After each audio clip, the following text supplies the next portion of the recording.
Welcome, curious minds, to the deep dive. Today we're embarking on a really fascinating exploration, I think. One that might just transform how you perceive your everyday reality. Hmm. We're diving into this profound concept that you, well, all of us really, are in constant energetic communication with the universe itself. Yeah, often without even realizing it, right? Which is kind of the amazing part. Exactly, and the impact of that connection. It's an idea that really shifts your perspective, doesn't it? The central premise we're exploring today, and it comes from our source material, How to Talk to the Universe, is that the cosmos isn't just some silent, indifferent void. Right, not just empty space. Quite the opposite, actually. It suggests the universe actively listens, it responds, and in a truly remarkable way, it mirrors back to you the very energy you embody. The energy, the beliefs you hold. The intentions you set, yeah. Yeah. It's described as this continuous dynamic dialogue, and the book's mission really is to help us become conscious participants in that conversation. That's the core of it. I mean, think about it. Most people just navigate life sending out countless signals, unconsciously, through their thoughts, their emotions. Even the quiet moments, just the background hum of your being. Exactly. But what if you could wield this power with genuine intention? What if you truly understood how to send clear, powerful signals? And, maybe even more crucially, learn to trust that those signals are actually received and acted upon. Yeah. That's our mission for this deep dive. We're going to unpack the foundational principles and the practical steps outlined in How to Talk to the Universe. The aim is to help you send those precise signals, and just as importantly, learn how to receive the universe's responses with real clarity. So for you, our listener, you can expect a truly insightful journey today. We'll dig deep into the vibrational nature of reality Explore the incredible, often underestimated power of your thoughts and emotions. and ultimately discover how you can consciously co-create your experiences with the universe. It's really about moving beyond just being an observer of your life, isn't it? And becoming a powerful, intentional participant. So let's begin this journey by laying down what the source material calls the foundational truth, which is this idea that everything is energy and everything vibrates. Mhm. This really sets the stage for everything else, doesn't it? It absolutely does. The book makes it really clear. The universe is far from static. It's not random or blind or just inert. It's not just dead matter. No. Instead, it's alive with a constant rhythm, an underlying intelligence, and this intricate vibrational structure. Okay. So, to truly engage in this conversation with the universe, you first have to grasp that fundamental principle. At its core, everything we perceive and everything we are is energy, and all energy vibrates. And when we say everything, we're talking about a huge spectrum, right? Like from the tiniest subatomic The particles dance of quarks and electrons. all the way up to galaxies swirling. It's all in perpetual motion. And that motion is vibration. It's fundamental. And it brings in this really fascinating connection to concepts from quantum physics. Yeah, I was thinking that. The idea that matter isn't really solid. Exactly, that particles are sort of flickering in and out of existence and even influenced by our observation. It really hints at a deeper, more elegant truth. Hmm. All things are fundamentally energy, just vibrating at different frequencies. So it's not just a poetic idea. There's a sort of scientific underpinning, or at least a parallel. Precisely. And this understanding of vibration then lets us categorize frequencies. Low frequency vibrations, the source tells us, they manifest in our experience as feelings of heaviness, fear, doubt. That feeling of being stuck. Yeah, stagnation, overwhelm. Conversely, high frequency vibrations are expressed through states like joy, love, clarity, abundance. Okay, so high feels light, low feels heavy. Makes sense. But what's truly critical here, and something I think many people overlook, is that this vibrational spectrum isn't limited to physical objects. It profoundly applies to our inner landscape, Our thoughts, our emotions. our intentions. All of it has a frequency. So our thoughts aren't just these fleeting, abstract things that pop into our heads and disappear. Not according to this model, no. The source actually describes them as energetic signals. Your mind is effectively acting like a transmitter. Like a radio tower. Kind of, yeah. And every single thought you entertain sends out a specific frequency, a unique broadcast into the universe. And then the universe, it reflects it back, like a mirror. Exactly. The book calls it a cosmic mirror, reflecting back whatever you are consistently broadcasting. It's this continuous, active feedback loop. Wow. Okay. So if thoughts are the signals, what about emotions? This is where it gets really potent. The source describes emotions as the true amplifying force. Amplifiers, how so? They're crucial for shaping the frequency of those thoughts. They act like powerful accelerators, or maybe like volume knobs. Okay. So a thought that's infused with strong, genuine emotion becomes exponentially more powerful, more magnetic. Which explains why, say, a deeply felt desire seems to manifest faster than just a casual wish. Precisely. The stronger the emotional charge you attach to your thoughts, the more vivid and undeniable the signal you're sending out. What really jumped out at me here was this crucial distinction the book makes. The universe responds to vibration, not just words. Yes. This is so key, so often misunderstood. Right.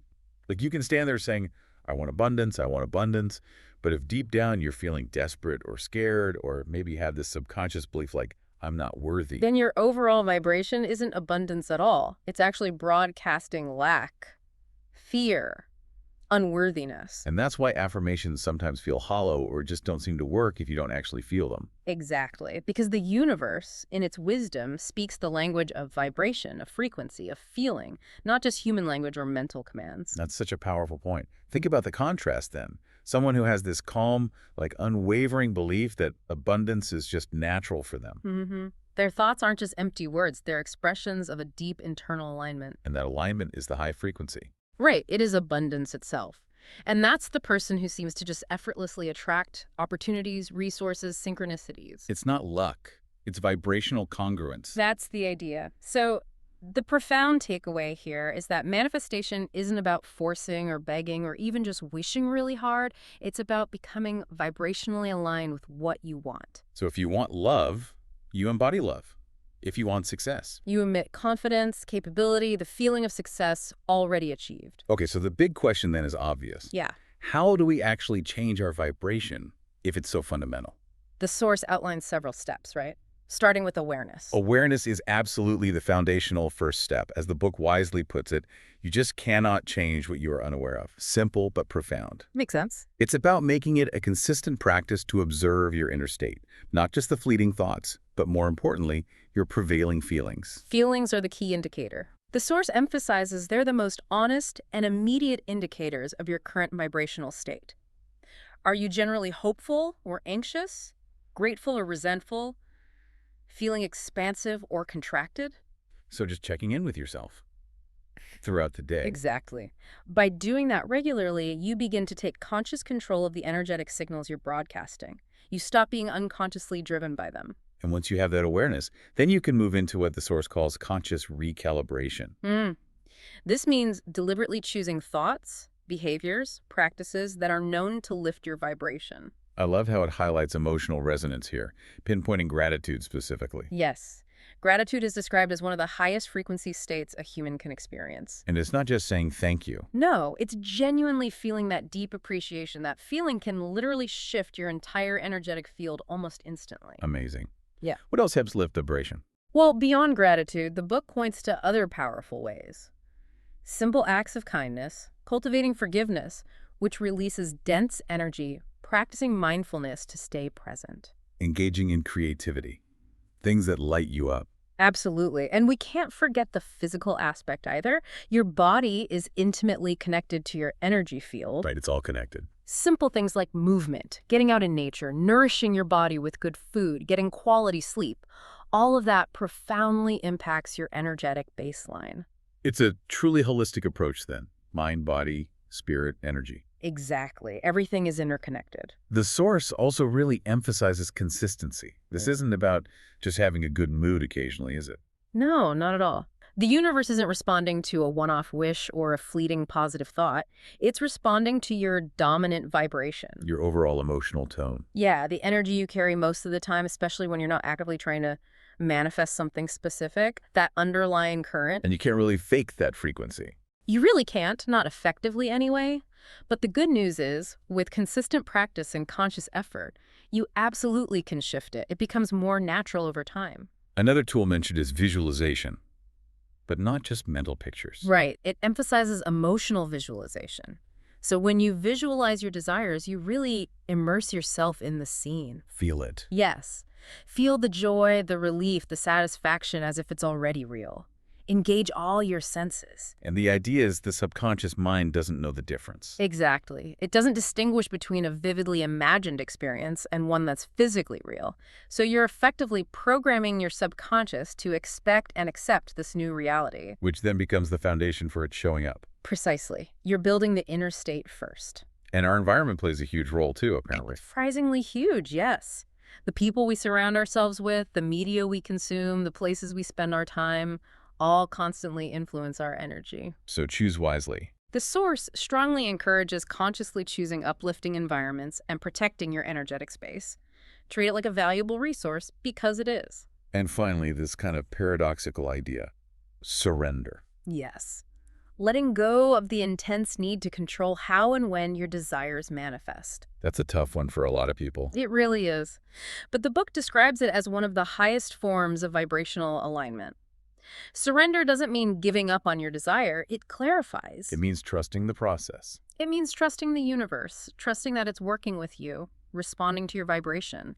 Releasing that tight grip of control actually creates the energetic space needed for things to unfold, often in surprising ways. So, okay, to wrap up this first part on the foundational truth, the secret is speaking in frequency. Exactly. Words alone aren't enough. It's your energy, your emotions, your embodied state that carries the real message. It's an energetic dialogue. A dialogue that responds directly to your frequency. Which leads us beautifully into the next crucial layer, conscious creation, setting clear intentions. Right. So if vibration is the fuel, Then intention is the blueprint, the structure. that's the analogy the source uses, and it's perfect. Without a clear intention, your energy just scatters, like a flashlight with a really wide, unfocused beam. Instead of a laser. Exactly. The universe will still respond, but if your signal is vague, the response will inevitably be vague too. And the book says this is a really common mistake, right? Wishing for vague things like, I just want to be happy or I need more money. Absolutely.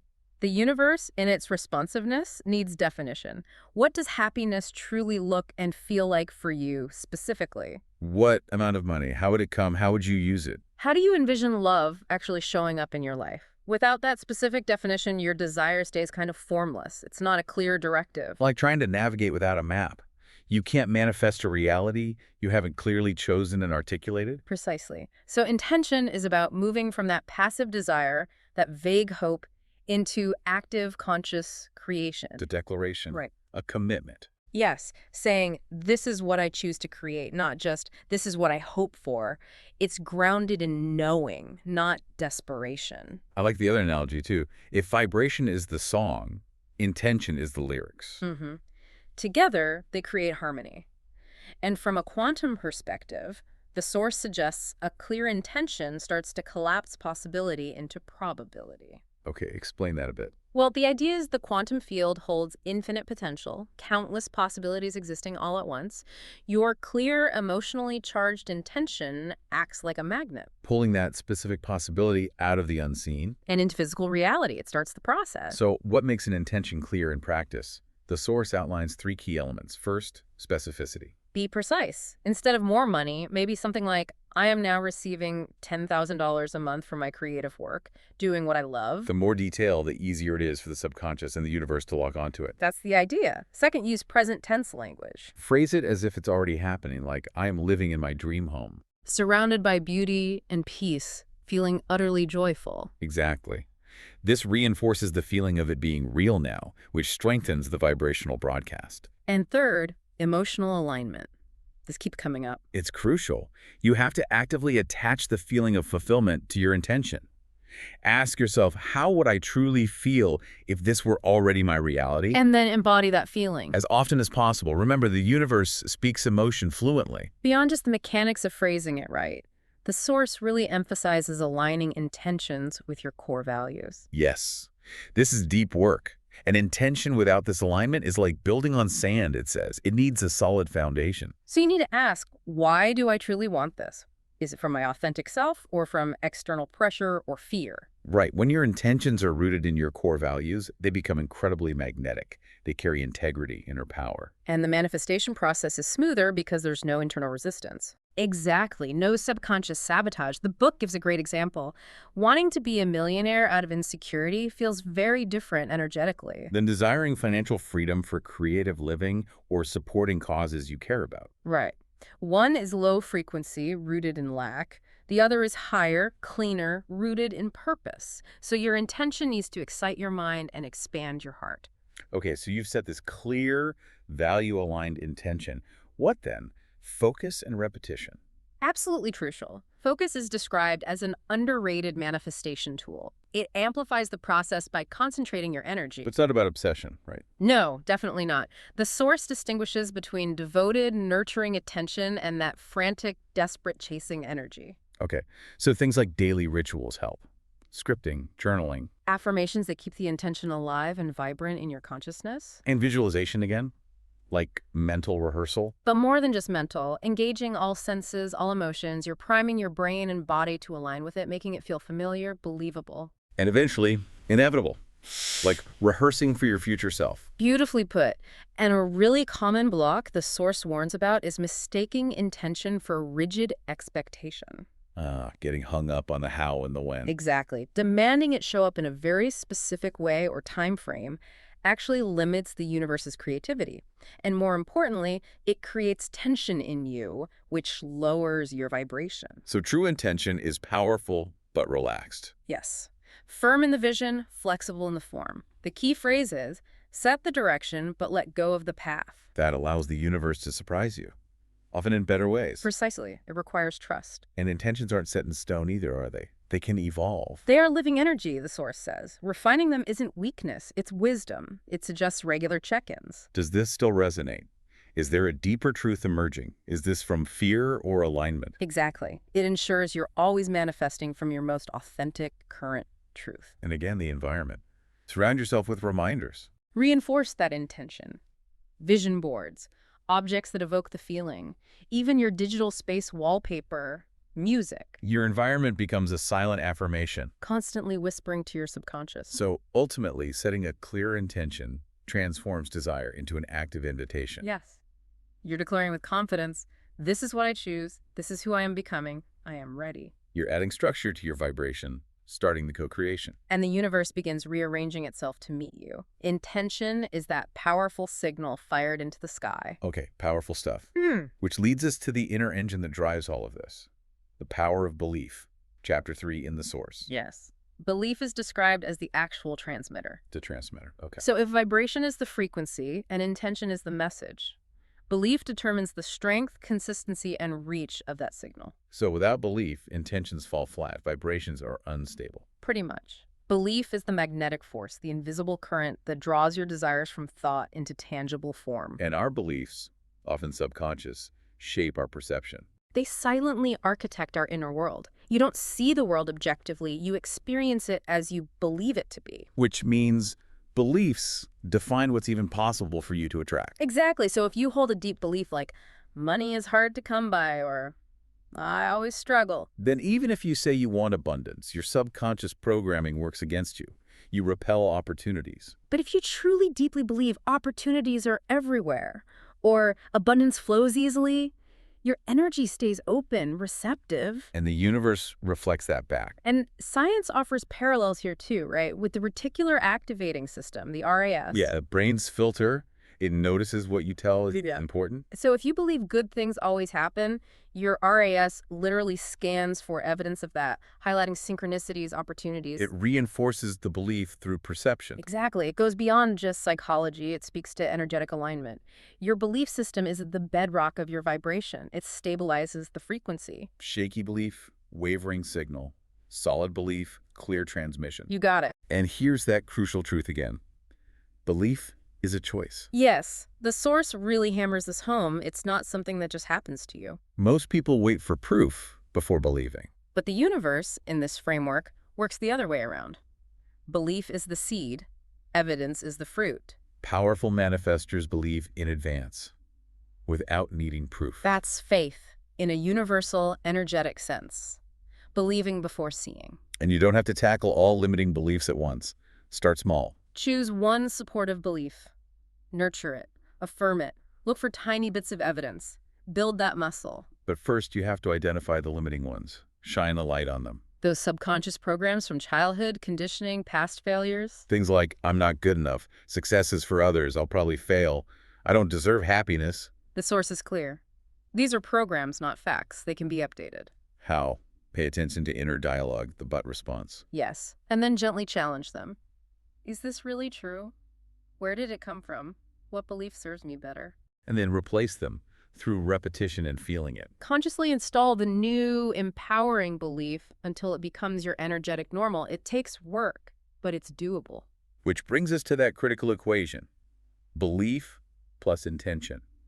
Activation. Intentions are blueprints, but belief flips the switch. It activates them. It aligns the inner world with the desired outcome. So when people say manifestation doesn't work, it often means their beliefs contradict their intentions. Like wanting love, but secretly believing I'll always be abandoned. The outer world mirrors your inner certainty, not just your hopes. And emotion is the glue again, giving belief, momentum, magnetic power. Exactly. Affirming I am worthy of success might feel fake at first. But attaching emotion, gratitude for it, joy in imagining it, shifts your state. You start to embody the new frequency. Which is why visualization, scripting, gratitude journaling are so effective. They create emotional resonance with the new belief. So, for lasting change, the advice is to become the person who already has the desired reality by adopting their beliefs. Yes. Ask, if my dream were true now, what would I believe about myself, about life? And then act, think, feel from that version of you. Oh, it's not delusion, it's active alignment. The universe responds to who you are being right now. Truly profound. Okay, so we've covered vibration, intention, belief. And let's move into the next stage. The precise signal, asking the universe with clarity. Chapter 4. Asking, as the source frames it, is more than just stating a desire. It's focused communication with the field of consciousness. With the intelligent universe. Yes. It's the bridge between inner desire and outer experience. And clarity here is paramount, isn't it? Energetic precision. Absolutely. Precise requests are easier to deliver. Vague intentions get vague results. Like ordering food versus a specific meal, the universe doesn't respond well to kind of wanting something? No, it aligns with clear, confident requests. A defined desire creates a stronger signal, leading to a faster, more accurate response. And this clarity starts with self-honesty. Radical self-honesty. Before you ask, get real. What do I really want? Not what others expect, not what sounds good. Not what you think you should want. Ask, if no one was watching, what would I choose? If there were no limits, no fear, guaranteed success, what would I ask for? This taps into core desires, aligned with your higher self. Exactly. Requests infused with meaning and purpose carry much more energetic weight. So intentions evolve into direct questions or requests. Spoken, written, mentally projected. Or just felt through emotional resonance. Yes. Consistency in your chosen method creates clarity. And remember, the universe speaks frequency. Right. So asking clearly means aligning your whole being, vibration, emotion, belief, with the reality you want. And there's that simple formula. What plus why plus feeling, clear request. Be specific about the what, not just a new job, but Working in a creative, supportive environment, paid abundantly, short commute, whatever the specifics are for you. then connect it to your why, the deeper value or feeling. Because it allows me to grow, serve, have balance. And finally, add the feeling. Imagine having it now. Feel the freedom, joy, peace. This comprehensive clarity with consistent energy magnetizes the right people, events, opportunities. And crucially, you have to ask from a place of trust, building on belief. Yes, belief is the anchor. Without it, requests carry resistance, doubt. Asking from doubt is like sending a message and yanking it back. Exactly. The advice is ask once clearly with conviction. Then move into relaxed expectation, let it go. Trust it's in motion. Your job is to stay aligned and open to receive, not chase or control. But it's easy to make mistakes here. The source lists common ones. Vagueness. Neediness asking from desperation, which signals lack. Over-asking out of anxiety, reinforcing doubt. And conflicting requests sending mixed signals. Creates mixed results. The antidote is always return to clarity, belief alignment, vibrational consistency. And visualization and affirmations are key tools for maintaining that clarity. Visualization. Mental rehearsal, feeling it with all senses. Affirmations, spoken anchors like, I am now receiving my desire in perfect timing. Repeated daily from a place of knowing, not fear. And the universe loves movement, taking action. Yes. Physical action accelerates the flow. Take inspired action. Those light, effortless, exciting nudges, not forced action. Right. Inspired action comes from flow. Maybe an urge to call someone, apply for something, visit somewhere. Follow those nudges. They're often the delivery mechanism. Action shows commitment. I'm ready to meet it halfway. And as you do this, the universe responds with signs, synchronicities. New ideas, confirming words, repeating numbers. Not coincidences. Echoes from the field. Acknowledge them, celebrate them. Whisper saying, keep going, it's working. So asking clearly isn't begging, it's declaring who you are and what you're ready for. Clear intention, aligned belief, stable vibration make the request undeniable. Which leads us right into the next phase, the incubation phase, trusting the process. Chapter 5. This is often the trickiest part, right? Arguably the most challenging for many, yes, but also potentially the most transformative. It's easy when things seem to be happening. But what about when? Nothing. When doubt creeps in. The Source calls the space between asking and receiving a sacred space, a vibrant incubation phase. Like planting a seed. Exactly. You don't dig it up daily to check. You water it, trust the soil, the sun, nature. Yeah. Manifestation is similar. No visible results doesn't mean it's not working. Things are rearranging behind the scenes. Like roots growing underground. And absolutely crucial here is releasing the how and the when. That's where resistance builds, trying to control the outcome. Questions like, how will this happen? Or why is it taking so long? Carry doubt, uncertainty. They signal you're not really trusting. The universe isn't bound by our timeline. It responds to frequency, not urgency. Micromanaging blocks the flow. Saying, I trust you, universe, makes you a clear vessel. This is active faith, not passive waiting. Which brings us to detachment, the Yep. master key for this phase. It's that paradox. Care enough to ask clearly, but be detached enough to let go. Detachment doesn't mean not wanting it anymore. No. It means not relying on it for your happiness or self-worth. It's saying, I'd love this, I believe it's coming, but I am whole and complete right now, either way. That sends a powerful signal of confidence, worthiness, trust. Create space. Like an open hand receives water while a clenched fist blocks it. But doubt will visit. It's human. Absolutely. Its presence isn't failure. How you handle it is key. Remember, doubt is just a thought, not truth. You've overcome challenges before. Absence of evidence isn't evidence of absence. Reflect on past manifestations. Build emotional anchors.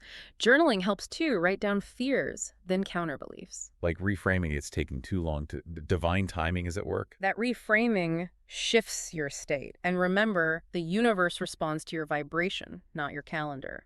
Desire is energetically created when you align. Delay is usually your resistance. Resistance showing up as impatience, obsessing, checking, forcing, comes from fear, contracts energy. Release the grip. Return to flow. Peace, presence, gratitude speed things up. And trust doesn't mean doing nothing. It means listening for inspired action. Those effortless, exciting nudges. Not forced action from lack. Right. Urge to reach out, apply, visit, follow them, even if illogical. They're the universe's delivery methods. And when you trust, you notice synchronicities more. Meeting the right people, repeating numbers, overheard conversations, evidence of alignment. Acknowledge them, celebrate them. Whispers, keep going, it's working. Trust is a daily practice, a muscle to build. Choose trust over fear. Relax instead of panic. Rituals help. Affirming trust, meditating, visualizing, and releasing gratitude. The universe isn't testing you, it's guiding you. Trust embodies the truth. The desire is yours energetically. Stay aligned and available. Trust is the container for magic. Beautiful. Okay, that brings us to Chapter 6, embracing what appears, receiving, and acknowledging manifestations. We've asked, we've trusted. Now, how do we actually receive? It might seem obvious, but the Source says many people unknowingly resist what they asked for. Really? How? Well, receiving isn't just about the physical arrival. It's about cultivating receptivity, an energy that's soft, open, unattached. The opposite of striving or forcing. Exactly. Many of us are conditioned for doing. Receiving requires learning the art of being present, aligned, available. Trust opens the door. Receptivity lets the gift in. So why do people struggle with receiving? The Source lists reasons. 3 common ones. First, unworthiness. Ties back to beliefs. Deep down, they don't believe they deserve it, so they energetically reject it. Wow. Subconscious sabotage again. Second, fixed expectations. Expecting it to look a certain way. So they miss the gift because it's in a different package, like a job in another city or love starting as friendship. Precisely. Too rigid, they overlook it. And third, lack of presence. Manifestations can be subtle opportunities, nudges, if your mind is always racing. You miss the evidence. Need to be grounded, aware, open-minded, Exactly. and gratitude again, the gateway to more. The essential bridge between asking and receiving, sincere appreciation, even for small things, tells the universe, yes, I see this, I'm ready for more. It's a vibrational state, tuning you to abundance, shifts focus from lack to presence. The source strongly advises a daily gratitude ritual, not just listing, but feeling appreciation for what's already arrived, an idea, a call, a feeling of peace. And when something does show up, celebrate it, big or small. Yes. Manifestation continues through integration. Celebration signals full reception, acknowledgement. Doesn't have to be a huge party. A mindful walk, sharing the news, journaling. I manifested this. I am grateful. It's vibrational anchoring. Makes the new reality feel normal, deserved, allows more to flow. And the practice of openness is key too, since things come in unexpected ways. Dream job is freelance. Love is friendship. Money as a gift or debt forgiveness. Practice non-resistance. Don't judge the package. Trust the universe knows best. Affirm. I am open to receiving my desires in the best way, even if it looks different. Keeps you flexible. And finally, integration, making the new reality stick. Perceiving can be unsettling, too good to be true. Integration means accepting the new reality as part of your identity. Adjusting habits, self-image, letting go of old stories. New income. Manage it like someone who deserves it. New relationship. Show up with openness. Act like you're ready. Living gratitude, worthiness, joy for sustained flow. Which inevitably brings us to Chapter 7. Because life happens, bending short, not breaking, handling setbacks, and staying in alignment. Exactly. The source acknowledges the path isn't linear. It often spirals, revisits old patterns. There can be tests, challenges. But it's crucial to understand these aren't failures. They're invitations. Invitations to go deeper into alignment, clarify desires, strengthen your connection. A delay is not denial. A challenge isn't punishment. A detour isn't a dead end. Often they precede breakthroughs, like a slingshot being pulled back. Precisely. Pulled back to launch forward with greater force. So common setbacks and their true meaning. Delays. Often the universe orchestrating a better version or preparing you internally to receive. Ask, am I truly ready? Any doubts or fears left? Use the delay to go inward. Emotional setbacks. Feeling unmotivated, anxious, discouraged. Natural waves. Learn to surf them. Revisit your belief system. Gently course correct with affirmations, journaling. Shift your state. External challenges. Job loss, financial strain, breakups. Often catalysts. Forcing realignment, releasing what no longer serves. Reframe them as breakthroughs in disguise. Okay, so how do you stay aligned during this stormy weather? It's about real-time recalibration. Like a pilot adjusting for turbulence. First, return to presence. Pause, breathe. What is true right now dissolves fear. Reaffirm your why. Connect to the emotional, spiritual roots of the desire. Deeper why, stronger resilience. Third, use setbacks as mirrors. What is this showing me about my energy, beliefs, habits? Self-inquiry leads to transformation. And shift from resistance to curiosity. What if this is needed? How might it redirect me? Curiosity is empowering. Open these possibilities. Practical tools to regain alignment. Visualization reboot. Re-embody the original vision. Feel the joy. Gratitude reset. List 5 things. Feel them. Recalibrates frequency instantly. Movement and breath work to shift stuck energy. Shake, dance, walk, stretch, breathe. And spiritual reconnection, meditate, pray, talk to the universe. I trust you know the way. Building resilience isn't about being tough. It's elasticity. Bending without breaking, falling and rising stronger. Practice emotional self-regulation. Interrupt negative loops. Surround yourself with support. And permission to rest. Alignment sometimes requires stillness. Absolutely. And finally, when nothing's supposed to be working, when you just want to give up. Ego wants to quit, but this is often closest to breakthrough. Darkest night before dawn. Staying aligned when results are invisible demonstrates mastery. And the truth is, the universe responds to who you are being, not just what you want. Become the version who already lives it. Feel, think, show up as them. Hold that frequency until reality catches up. You can't mess this up. It's co-creation. Stay steady, stay open. The universe is always listening. Always responding, always conspiring in your favor. Wow. Okay, as we gently bring this deep dive to a close, let's just take a conscious breath. We've journeyed through understanding vibrational reality, the power of intention. The non-negotiable force of belief, the art of asking with precision. trusting the incubation phase, embracing what appears, and the wisdom of handling setbacks. And through it all, that essential truth remains. You are not separate from the universe. You're not just talking to some distant force. You are a living, breathing, vibrant expression of it. You are the voice, the energy, the field itself becoming aware of its own creative power. Our thoughts, emotions, they're energetic broadcasts shaping reality. Intentions are the blueprints. Beliefs are the bridges. We've learned to speak the universe's language, emotion, imagination, presence, to ask with certainty, trusting it's already given energetically. We've cultivated trust for the incubation phase, letting go of control, learn to receive with an open heart, acknowledging every manifestation. And reframe challenges not as blocks, but as initiations, strengthening resilience, clarifying our path. So you're not just a student anymore. You're emerging as a master of your frequency, the artist of your reality. The same energy spinning galaxies pulses through you. When you speak with aligned thought, emotion, intention, you're commanding reality to shape itself around your truth. It's conscious co-creation. And remember, techniques are tools. True power is an embodiment. Don't just visualize wealth. Embody the feeling, the mindset of abundance. Don't just affirm love. Become the loving, worthy, open person who magnetizes it. When you embody the energy, you collapse the illusion of separation. No more trying to manifest, you just become a magnet for the reality matching your vibration. So, what now? You walk forward, not chasing, but expressing what's already within. You trust because you've met your own power. You speak to the universe with quiet confidence, and you listen not to external noise, but to the intuitive guidance within. The universe is still listening. So what will you choose to say next? And maybe even more profoundly, what will you be next? Take a moment to reflect on your own energetic broadcasts. How will you consciously co-create your next steps, remembering this inherent boundless power that resides within you?